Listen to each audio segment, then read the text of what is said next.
Hello, Internet! Shouth is here, and it's time for another episode of ShoutStone. I am bringing you a Shoutcast from the Hearthstone beta. This is a pre-patch game featuring Day9. So, without any further ado, let's get to the action right now. It is Malfurion versus Uther. Day9 playing the part of Malfurion, the Druid. Paladin, playing the part of Uther, the Paladin. So, I hope you are all getting ready for our big tournament. And a little coin animation glitch there. Oh man, that might be there forever. Well, that's okay. Our game today has fireworks. That's all it really comes down to. Anyway, I hope you're all getting ready for the tournament. You have till February 11th. I'll be putting a link to the tournament video and how to sign up at the end of this video. So make sure you click through to that. But, oh well.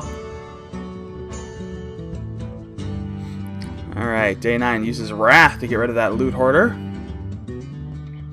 I'm sorry, the leper gnome, my mistake. So used to seeing a loot hoarder there. Alright. So, this is the first. I don't think we've had this fun little bug. But hey, you know, beta, right? Alright, Paladin opponent gets out the Silverhand Recruit. And now we are just kind of waiting to see what happens. So he trades his hero power to get rid of that little pirate minion. Already down 5 hit points, but still not really a big deal.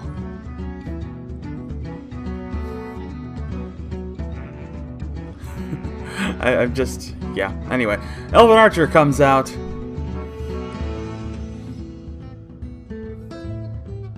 So Day9 taking a little chunk of damage early in the goings of this game. Keeper of the Grove comes out, procs a Moonfire to clear out another minion off the table. So, True Silver Champion now out. And he will use that for a bit of removal. Eat 4 damage, or 2 damage, excuse me, for his trouble. Now, Swipe is a little strong to deal with a couple of 1 damage minions.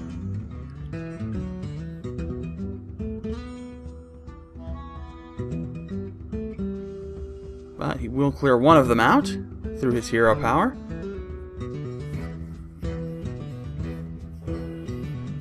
Does get a slight mana advantage thanks to Wild Growth, but now I mean, at this point in the game, we're really just trying to see who's going to establish themselves a bit, because as it stands right now, there's really been no clear strategy established, so to say. Everybody's just kind of finding their footing. So another Leper Gnome comes out, another Silverhand Recruit for our Paladin opponent. And Day9 is down 10 points. Using a Youthful Brewmaster to pull back one of those recruits.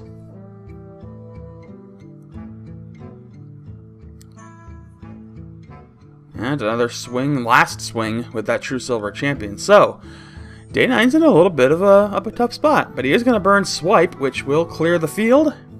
He'll eat a couple points of damage, but he will start dealing some impact to his opponent.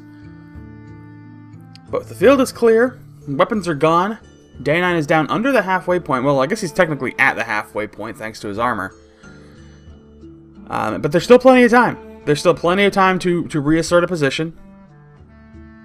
Gets that Silverhand Recruit back out there. A little bit of a buff with Raid Leader. And Divine Shield with Archer Protector. Things are looking pretty good for this Paladin player. Alright, so nice little sturdy taunt minion out there to absorb a good chunk of damage in this midpoint of the game. It's enough to certainly keep Day9 alive for a little bit longer. He does also have that healing touch, which will get him back up and going for a while. Blessing of Kings. Oh, and Divine Favor. Oh man, huge card draw there. Divine Favor, that's a card I don't think I've seen played in any of the games that I've cast thus far.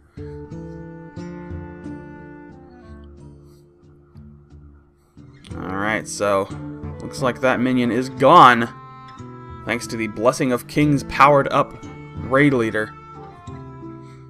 That is going to be a big target, but he will hit it with the spell,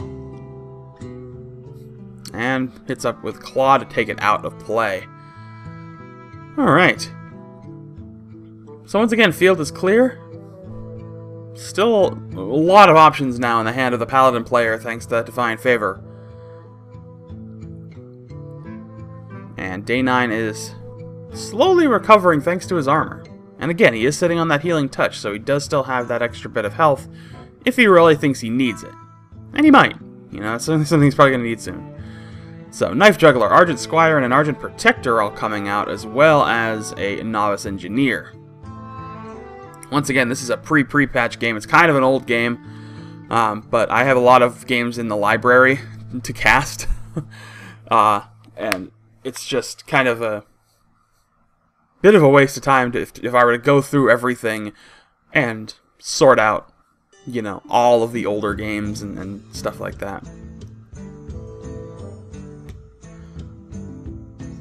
Alright, so he pops the shield on the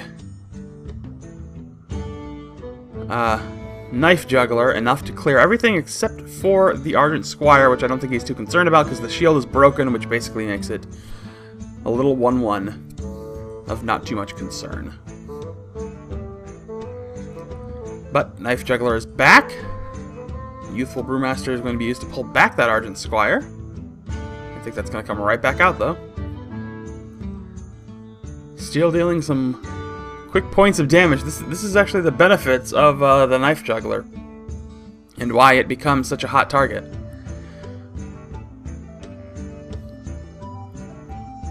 But Day9, as it stands right now, has a lot of options in his hand, and he's got to get some out there, else he'll enter Overdraw and start losing cards.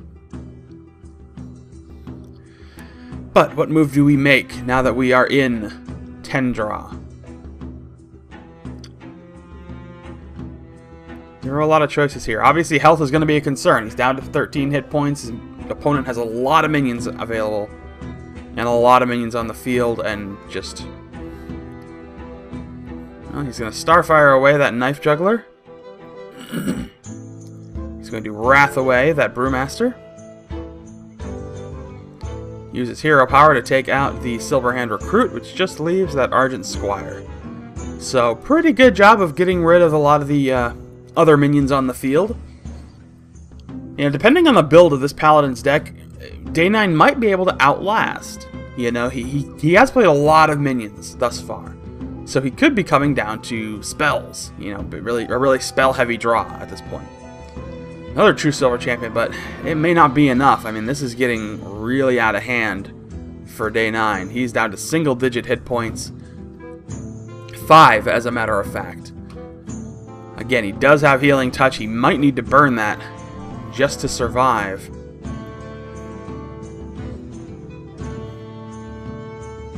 If he thinks he's going to be able to outlast that as well. Because what it comes down to is he'll be able to play that, hopefully outlast it. Alright, he's going to play that Healing Touch, gets back up to 13 hit points. Pops his hero power again to break the shield off of that Argent Squire.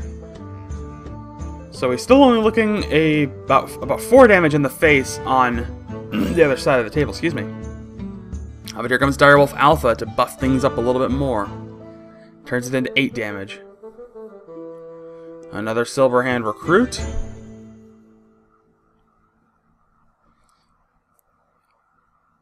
And I don't think the opponent is going to worry too much about that Azure Drake.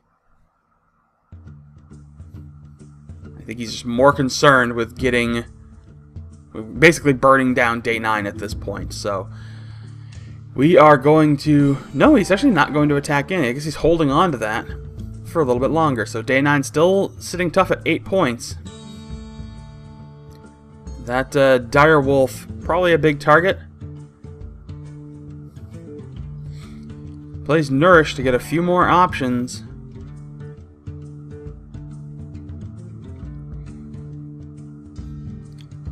Alright, so he has that Starfall again, which you can use to, I believe you can clear the field with that.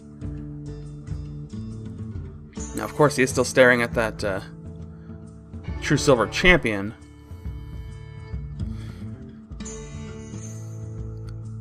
It is a difficult position for Day9 to be in right now.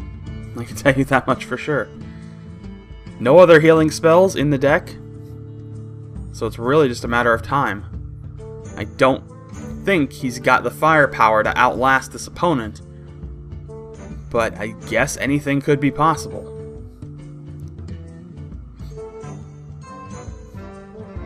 Alright, so he buffs up to 6. I guess he just did that for the extra armor. Interestingly, I'm not sure why he chose to attack the minion instead of the hero. But, like, you know, take out whatever you can. So he's got that extra bit of armor, which reacts as a heal in its own little special way. He might just be trying to get the opponent to play that True Silver Champion without getting the benefit of the heal. But here comes a Consecration. That's going to get rid of that Augur Drake. It's going to take 2 hit points, or 2 points of armor off. This will drop him down to 8 with the final proc of the True Silver Champion.